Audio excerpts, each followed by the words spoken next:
The largest single piece of housing legislation to come out of Congress since at least 1990 is now law. The sweeping housing package is meant to kickstart more housing construction across the country. And some experts say this will have a big impact on housing in California and right here in San Diego.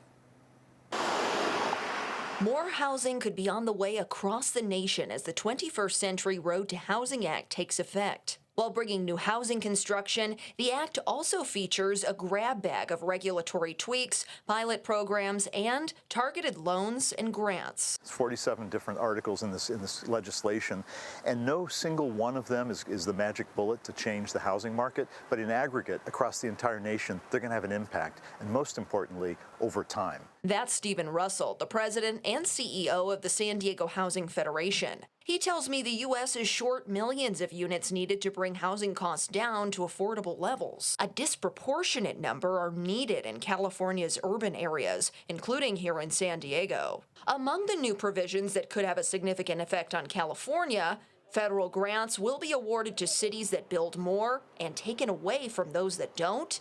There's a regulatory change aimed at making pre-built housing cheaper and a program to speed up long-term recovery after natural disasters such as wildfires. It incentivizes communities to streamline housing production and to make the zoning, the land use designations, more conducive to producing more housing. Russell says the city of San Diego's existing housing stock is limited, a classic supply and demand scenario. And so much so that housing that is naturally affordable to households, housing that is maybe 30, 40 years old, that used to rent for very low prices, the market has driven the prices up considerably. We believe that the provisions of this law, first of all, create the conditions for more housing production, and most importantly, I think it demonstrates that there is a hunger and a need on the part of our entire electorate for solutions to the housing crisis. And while this legislation is being applauded, experts argue that you should not expect immediate relief. Russell tells me maybe 2 to 3 years down the line, we can maybe see benefits that would likely materialize gradually.